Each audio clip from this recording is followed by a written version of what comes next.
عباده الذين اصطفى أما بعد أعوذ بالله من الشيطان الرجيم بسم الله الرحمن الرحيم ولله الأسماء الحسنى فادعوه بها وذروا الذين يلحدون في أسمائه سيجزون ما كانوا يعملون۔ سورہ اعراف کی آیت نمبر 180 ہے۔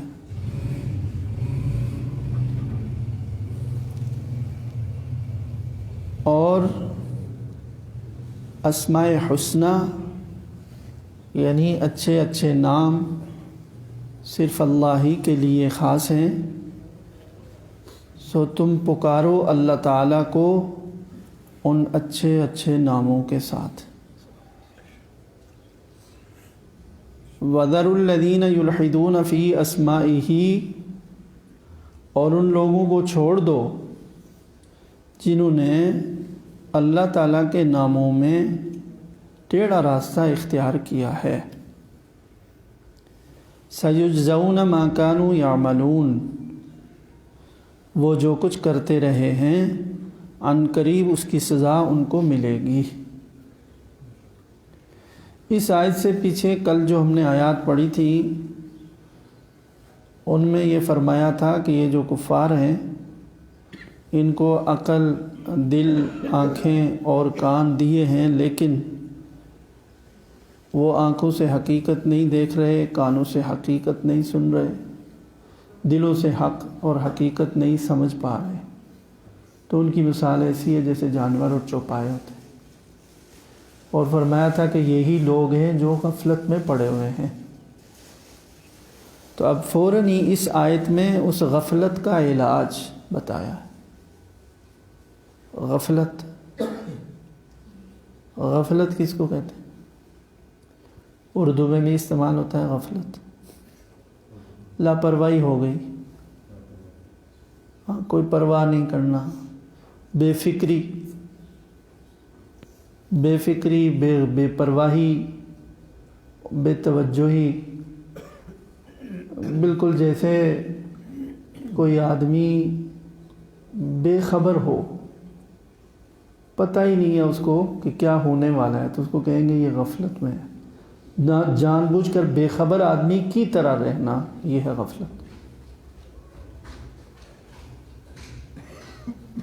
تو یہ لوگ دنیا کی زندگی میں اتنی چیزیں دیکھ رہے ہیں کہ اگر یہ حقیقت کو سمجھنا چاہیں تو سمجھ میں آ جائے، لیکن غفلت میں پڑے ہوئے ہیں، توجہ ہی نہیں کرتے، پرواہ ہی نہیں کرتے، سوچتے ہی نہیں ہیں، فکر ہی نہیں کرتے، بے فکر، بے خبر، بے پرواہ، جیسے کوئی مسئلہ ہی نہیں، بس ٹھیک ہے دنیا کی روٹین چل رہی ہے۔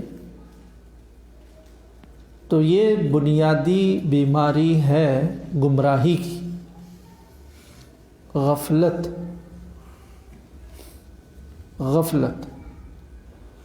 اب ایک تو بہت بڑے درجے کی غفلت ہے جو کفار کو ہے کہ وہ ایمان لانے کے بارے میں فکر مند نہیں ہوتے کہ اس حقیقت کو پہچانیں اور اس حقیقت کو قبول کریں۔ کبھی ذہن میں آتا بھی ہے تو کہ جانے دو یار، رہنے دو، بس ٹھیک ہے جو ہے صحیح ہے۔ اور ایک غفلت ہے ہماری جو خوش قسمتی سے پیدا تو ہو گئے مسلمانوں کے گھرانے میں، ہمیں سوچ فکر کر کے شعوری طور پر ایمان لانے کی تکلیف ہوئی نہیں، ہمارے اللہ بچائے ہمارے ذمہ پڑ جاتی یہ بات کہ ہم خود ایمان لے آتے تو ہم نہ لاتے، یہ روٹین جو چل رہی ہے بس ٹھیک ہے، باپ دادا کے گھر میں مسلمان پیدا ہو گئے، مسلمان قوم، مسلمان ملک، مسلمان علاقہ، بس ٹھیک ہے۔ تو کچھ نعمتیں بن مانگے بھی مل جاتی ہیں، کچھ نہیں بلکہ زیادہ تر تو ایسی ہی ملتی ہیں۔ ایمان زیادہ تر بن مانگے نہیں ملتا، وہ تو ڈھونڈنے سے ملتا ہے، لیکن مسلمانوں کو اللہ تعالیٰ نے بن مانگے دے دیا۔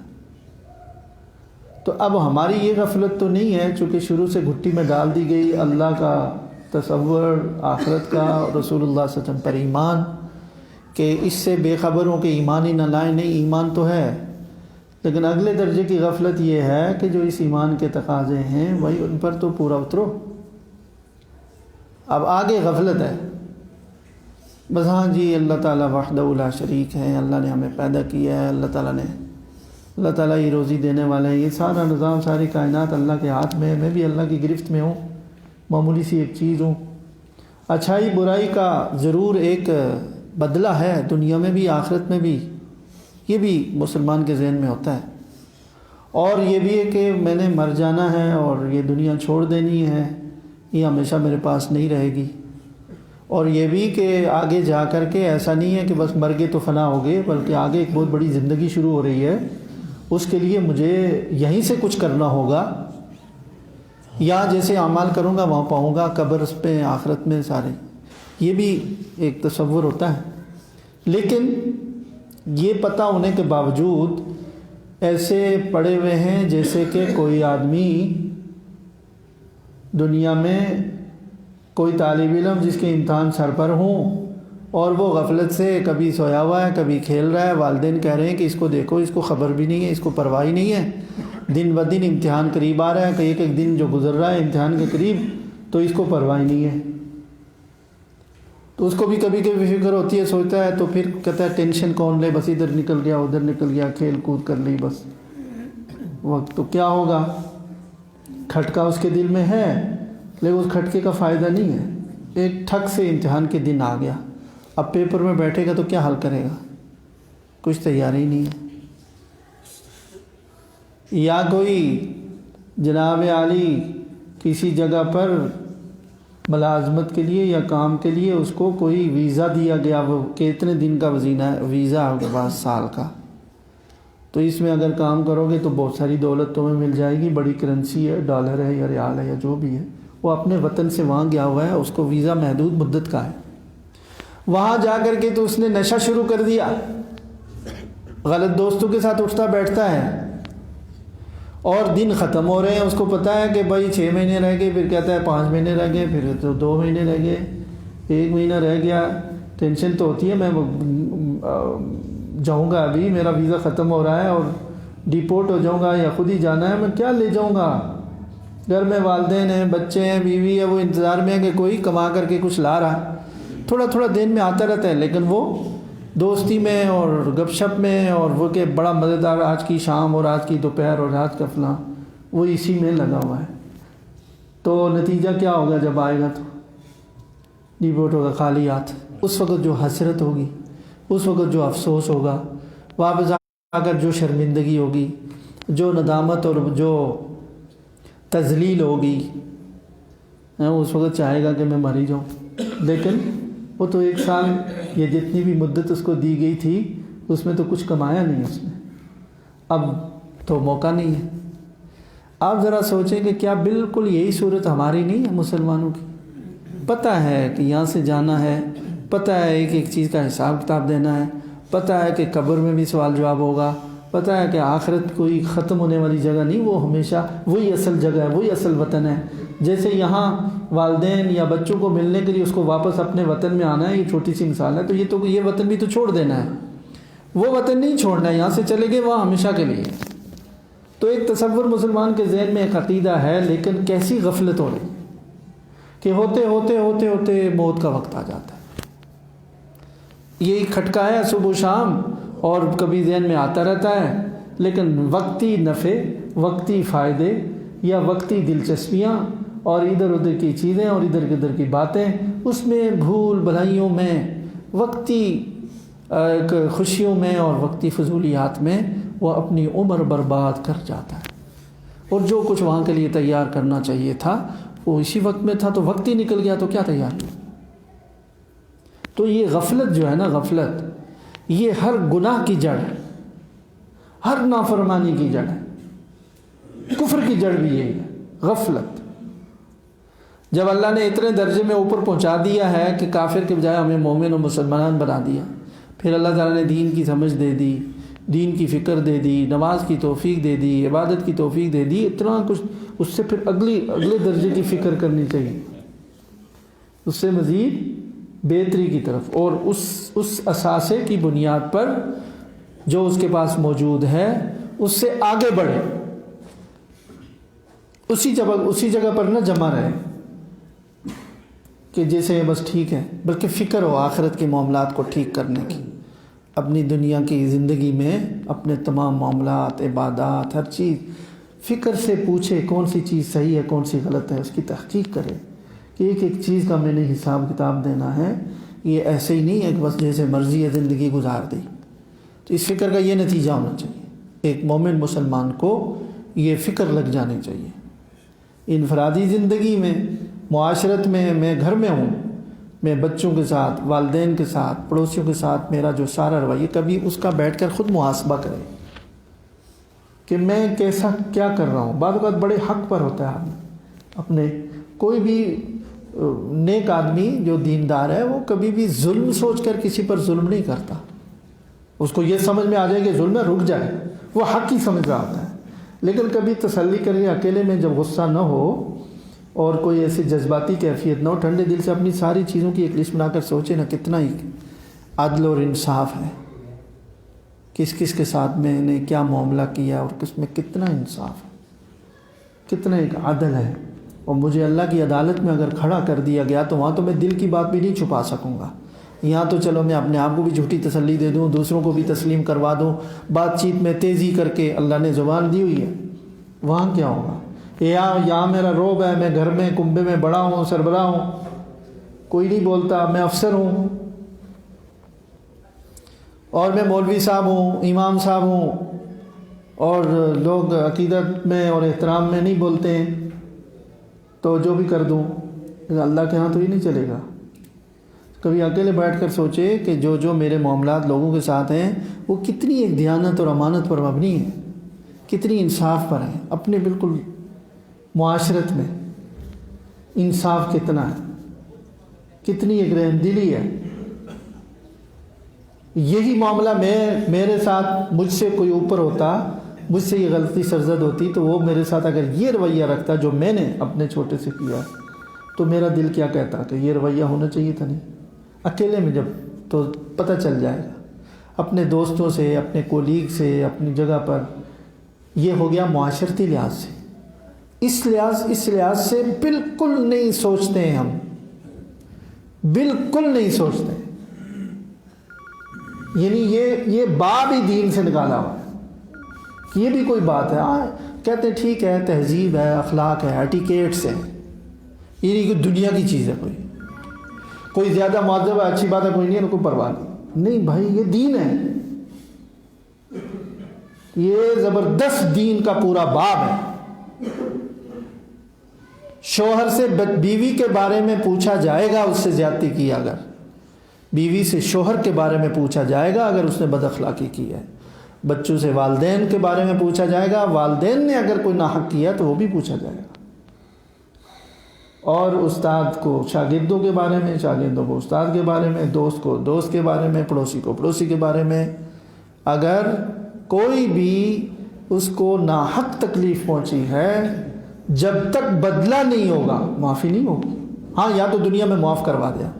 آپ تصور کریں کہ رسول اللہ صلی اللہ علیہ وسلم نے ایک دفعہ صف بن رہی تھی تو آپ نے فرمایا کہ صف بالکل سیدھی رکھیں اور کوئی آگے پیچھے نہ ہو۔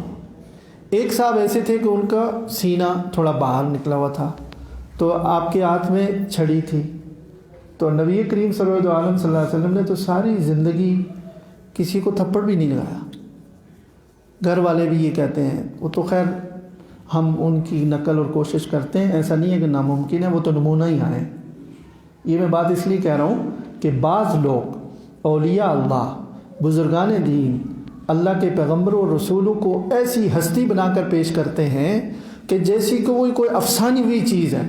ہم تو ایسا تصور کرتا ہے سننے والا کہ یہ تو ہم ہو ہی نہیں سکتے، ایک ناممکن ہستی ہے۔ ایسا نہیں، بالکل ممکن اعمال ہیں آپ کے ایسے ہیں جو اسی لیے ہیں کہ ہم اس کو سنیں، سیکھیں اور ان کی نقل کریں۔ تو ایسا نہیں ہے کہ کوئی وہ اس لیے تو انسان تھے تو بھیجا نا، ورنہ تو فرشتے کو بھیج دیتے. تو لوگ یہی کہتے وہ فرشتہ ہے اس لیے ہم ایسا کرتا ہے، اس کو تو کوئی تقاضا ہی نہیں ہے. تو اللہ نے نبی کو انسانوں میں سے اسی لیے بھیجا کہ تم جو بھی سوچتے ہو نا، جو بھی تمہارے اوپر گزرتی ہیں وہ اس نبی پر بھی، وہ بھی تم جیسا انسان ہے. یہ احساسات جذبات ہیں. تو جب وہ ان چیزوں پر عمل کر سکتے ہیں تم کیوں نہیں کر سکتے؟ تو یہ میں نے بیچ میں ایک اضافی جملہ معترضہ فائدے کے لیے بتا دی. تو میں یہ عرض کر رہا تھا کہ رسول اللہ صلی اللہ علیہ وسلم سب سیدھی فرما رہے تھے. تو سیدھی فرماتے ہوئے ان کا سینہ یا پیٹ باہر نکلا ہوا تھا، تو چھڑی سے ایسے کیا کہ اس کو اندر کرے، آپ برابر ہو جائے. لگ گئی ان کو. تو رسول اللہ صلی اللہ علیہ وسلم نے نماز پڑھا دی. لیکن تب دیکھیں نا، آپ کے ذہن میں ایک بات فرمایا کہ دیکھو، جس نے میں نے اگر دنیا میں جس کو میں نے اگر کوئی ستایا ہے یا مجھ سے کسی کو تکلیف پہنچی ہے تو وہ آج ہی یا بدلہ لے لے یا معاف کر دے، آخرت کے لیے نہ چھوڑے. بھائی رسول اللہ صلی اللہ علیہ وسلم تو معصوم ہیں، گناہ ہے ہی نہیں، گناہ ہی نہیں ہے. رسول اللہ صلی اللہ علیہ وسلم کے ذمہ تو گناہ ہے، معصوم ہے. لیکن آپ دیکھیں کیا فکر ہے. یہ کیا کوئی الیاذ باللہ کوئی ڈرامہ ہو رہا تھا؟ کوئی مصنوعی کاروائی تھی؟ کیا وہ ہستی کوئی مصنوعی بات کر؟ نہیں، واقعتاً خوف تھا، خشیت تھی اللہ تعالیٰ کی. اللہ مجھ سے پوچھیں گے میں کیا جواب دوں گا. اللہ کے سامنے سب بے بس ہیں، اللہ کے قانون کے سامنے سب کے ساتھ برابر ہے. وہ کسی کو معصوم بنایا تو یہ اس کا فضل ہے. تو وہ سمجھتے تھے کہ یہ اللہ کا فضل ہے، لیکن اللہ کو تو اختیار ہے، اگر پوچھنا چاہیں تو کون روک سکے گا. تو یہ فرمایا جب، تو وہ صحابی اٹھ کر آگے اور انہوں نے کہا کہ کون کس کو ستایا؟ کسی کو بھی نہیں. لیکن وہ اٹھے، انہوں نے کہا یا رسول اللہ میں بدلہ لوں گا، آپ نے مجھے چھڑی لگائی تھی. تو فوراً چھڑی حوالے کر دی. ایک لمحہ تأمل نہیں کیا، فرمایا یہ لو. چھڑی لے لی انہوں نے. کہا یا رسول اللہ میں میرا پیٹ جہاں چادر ہٹی ہوئی تھی ننگا تھا جہاں آپ نے چھڑی لگائی تھی، آپ نے تو کپڑے پہنے.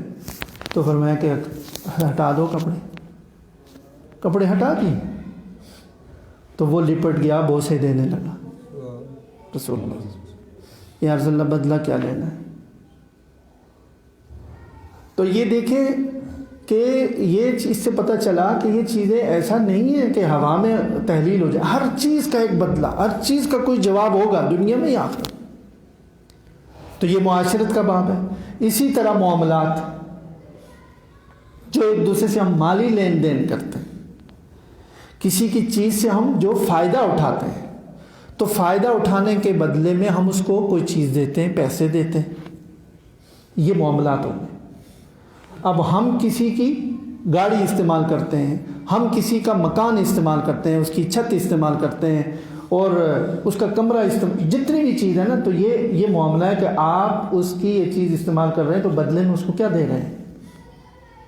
کیا جیسے جتنی خدمات ہیں، سروسز ہیں، یا کوئی چیز کے بدلے میں چیز جو ہے، تو ان معاملات میں کتنی امانت ہے، کتنی دیانت ہے، کتنی خیر خواہی ہے دوسرے کی.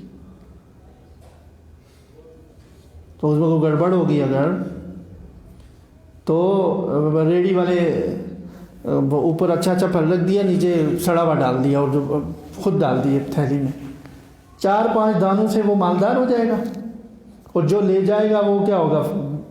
غریب ہو جائے گا، کچھ بھی نہیں ہوگا. لیکن اپنی آخرت، قبر، قیامت اور ریکارڈ تباہ کر دیا. کیا مل جائے گا؟ 4 دانے اس کو دے دیے، 4، وہ پوری ریڑھی کی قیمت کتنی ہوگی؟ 5، 10، 15، 20، 30 ہزار ہوگی پوری، اگر تم دھوکے سے بیچ دو. میں اس لیے کہہ رہا ہوں کہ دیکھیں چھوٹے چھوٹے دھوکے معاملات میں، دوسرے کے نقصان میں بالکل پرواہ نہیں. 2 روپے میری جیب میں آ رہے ہیں بس ٹھیک ہے، میری جیب میں 2 روپے آگے، یہ اپنے فائدے پر نظر ہے. تو یہ فائدہ نہیں ہے. یہی بات ہے کہ آپ نے نقصان خریدا 2 روپے میں، آپ نے اپنے لیے وبال خریدا، اپنے لیے نقصان خریدا ہے. تو یہ جو ہے نا غفلت. تو ان ساری چیزوں کے بارے میں فکر مند ہونا چاہیے اور معلومات کرنی چاہیے، پوچھنا چاہیے کہ میں نے ایسا کیا. جب کوئی سوچے گا تو اللہ تعالیٰ اس کی رہنمائی کریں گے. یہ بھی رہنمائی ہوتی ہے کہ کسی چیز کے بارے میں اس کو کھٹکا ہو جائے کہ یہ میں نے جو کیا ٹھیک ہے کہ غلط ہے، تو پھر میں پوچھ لوں، اپنا معاملہ بتا دیا کہ یہ معاملہ ہوا ہے، میں نے ایسا کیا ہے، تو یہ پتہ نہیں کس حد تک ٹھیک ہے نہیں ہے، میں اپنے خیال میں تو میں صحیح کر رہا ہوں، یا کسی کا کوئی معاملہ چل رہا ہے تو کہتے ہیں میں یوں کرتا ہوں، میری زندگی کی روٹین یہ ہے، تو اس میں کتنی بات صحیح ہے کتنی غلط ہے۔ تو اس پوچھنے سے فائدہ کس کو ہے؟ پوچھنے والے کو، کہ صحیح چیز مل جائے، پتہ چل جائے گا تو کامیابی۔ تو یہ بات اس پر وہ ہو گئی کہ دیکھیں ساری چیز غفلت ہے۔ اسی طرح ہم دیکھیں نا، ہمیں کبھی فکر ہوئی ہے کہ جو نماز ہم نے سیکھی ہوئی ہے وہ صحیح ہے کہ نہیں؟ نماز کے بارے میں کہ جو نماز ہم نے بچپن سے سیکھی ہے کسی کے سامنے پیش تو کریں۔ کسی ایک آدمی نے بھی آج تک مجھے نہیں کہا کہ آپ میری نماز سن لیں۔ 3 سال سے میں بھی انتظار میں ہوں، فکر ہی نہیں ہے ہمیں۔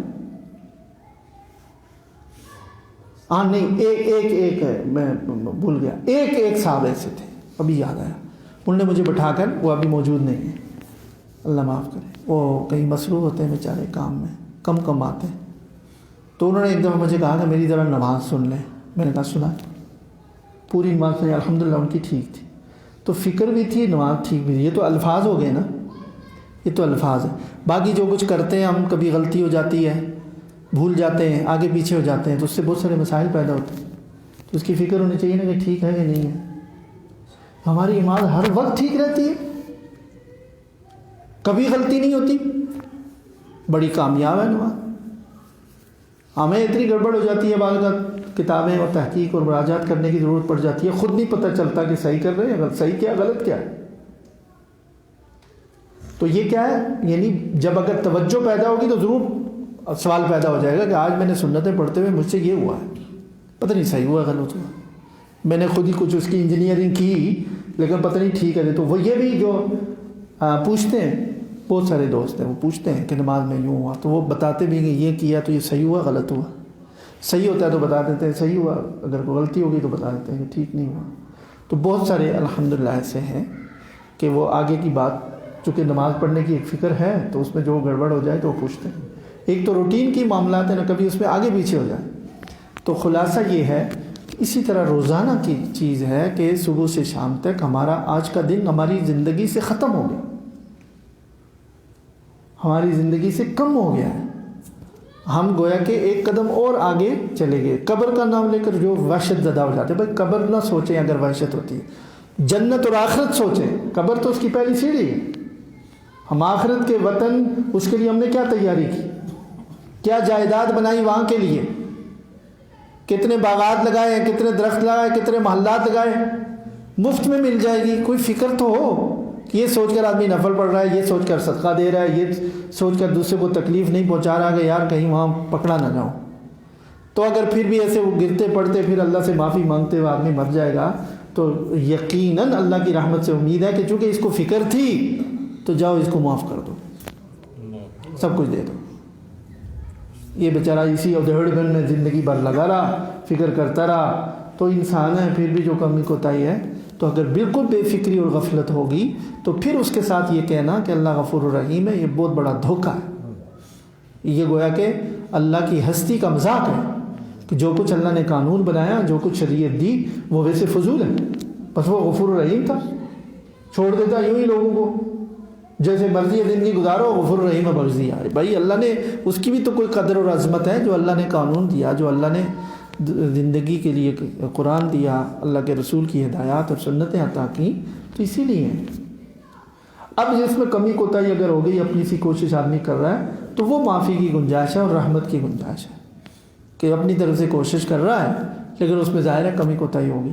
تو یہ اصل چیز ہے غفلت میں، جس پر بات کرنا چاہ رہا تھا، وقت زیادہ ہو گیا، بس آج اس پر نہیں کروں گا، لیکن اتنا کر لیتے ہیں کہ یہ فرمایا اللہ تعالیٰ نے کہ اللہ تعالیٰ کے بہت اچھے نام ہیں۔ غفلت دور کرنے کا بتا رہے ہیں کہ یہ ساری غفلت تھی کہ انہوں نے قانون، ان کے سب کچھ بیکار چلے گئے، تو اب غفلت دور کرنے کے لیے فرمایا کہ اللہ کے بہت ہی اچھے نام ہیں، صفات ہیں، انہی ناموں سے اللہ کو پکارو۔ اللہ کو یاد کرو۔ اب پکارنے کے دو طریقے ہیں، ایک یہ جیسے ذکر کرتے ہیں سبحان اللہ، الحمدللہ، لا الہ الا اللہ، اللہ اکبر، درود شریف پڑھتے ہیں، استغفر اللہ، نماز پڑھتے ہیں، نماز میں جتنے اذکار ہیں، تلاوت ہے، یہ ایک تو یہ بھی اللہ کو پکارنا ہے، اللہ کو یاد کرنا ہے، ذکر چلتے پھرتے۔ اور ایک یاد کرنا کیا ہے؟ اللہ سے دعا مانگو، اللہ سے باتیں کرو۔ اللہ مجھے بھی نصیب فرمائے آپ کو۔ خدا کی قسم اللہ تعالیٰ کو 70 ماؤں سے زیادہ محبت ہے۔ ہمیں یقین کیوں نہیں آتا؟ تو بچہ ماں سے کتنا لپٹ لپٹ کر کے مانگتا ہے، کبھی مایوس نہیں ہوتا کہ ماں مجھے نہیں دے گی، تو اللہ سے کیوں مایوس ہوا بندہ؟ ہر خواہش پوری ہو سکتی ہے، یقین سے مانگو۔ فادعوہ بہا، خواہش جو جائز ہو۔ گناہ تو اللہ تعالیٰ نقصان کی چیز تو قبول نہیں کریں گے نا، وہ تو وہی بچے والی بات ہے کہ انگارہ مانگ رہا ہوں تو ماں اس کو انگارہ تھوڑی دے گی، بے شک روتا رہے۔ تو گناہ اور ایسی چیز تو ظاہر ہے وہ اللہ قبول نہیں کریں گے، بلکہ مانگنا بھی نہیں چاہیے۔ فادعوہ بہا، ان اچھے اچھے ناموں سے اللہ کو پکارو۔ یہ جو نام ہے نا، یہ بڑی ایک اسماء حسنہ نا، اس کی پورا ایک فلسفہ ہے، کبھی موقع ہوا تو تھوڑا بہت عرض کروں گا انشاءاللہ۔ دیکھیں ایک مثال دے دوں میں آسانی کے لیے۔ ڈاکٹر اس آدمی کو کہتے ہیں جس کے پاس میڈیکل کا علم ہو، ٹھیک ہے نہیں؟ انجینئر اس کو کہتے ہیں جس کے پاس انجینئرنگ کا علم ہو۔ قانون دان، وکیل اس کو کہتے ہیں جس کے پاس قانون کا علم ہو۔ عالم دین، مفتی اس کو کہتے ہیں جس کے پاس دین کا علم ہو۔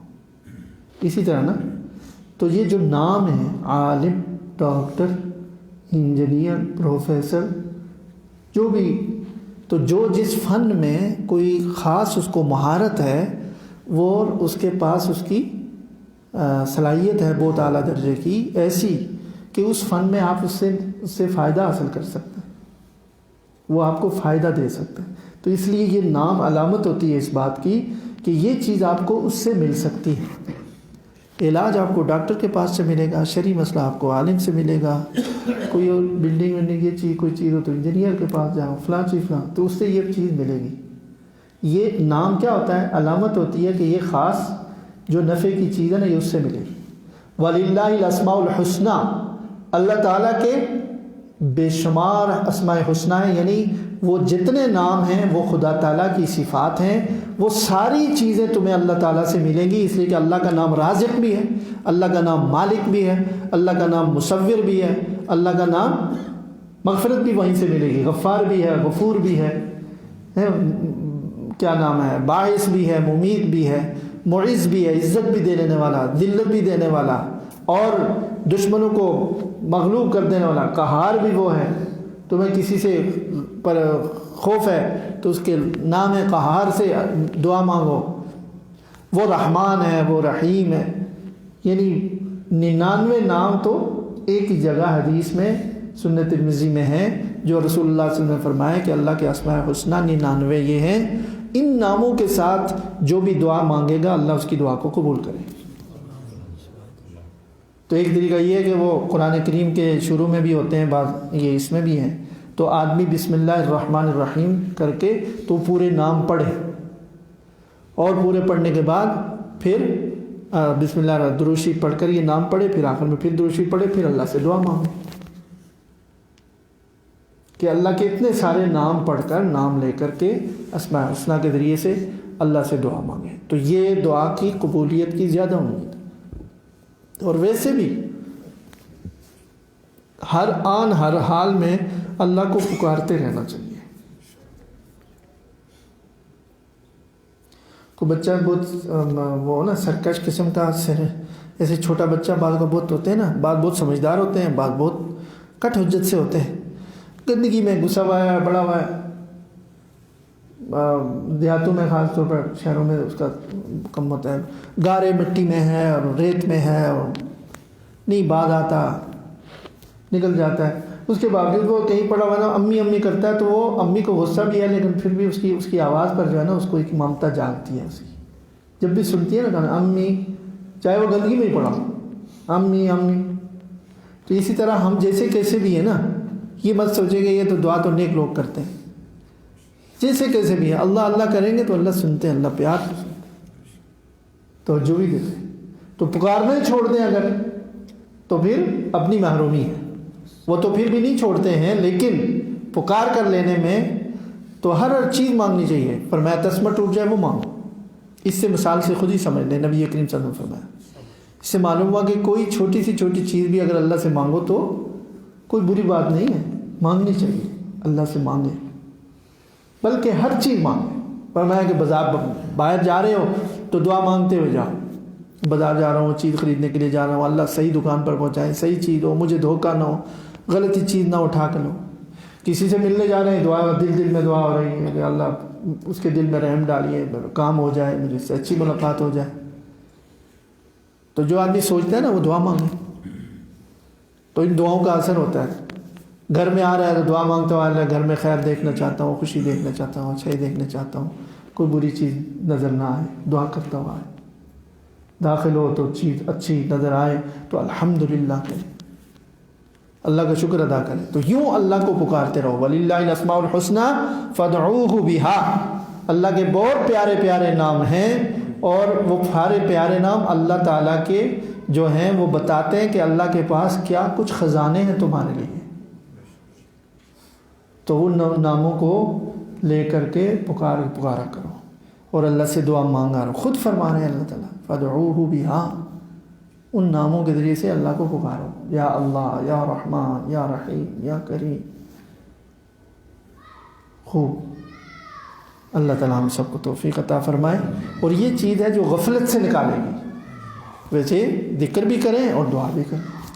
اللہ تعالیٰ ہم سب کو غفلت سے نکالے، ہم سب کو دعا کرنے کی توفیق عطا فرمائے۔ وآخر دعوانا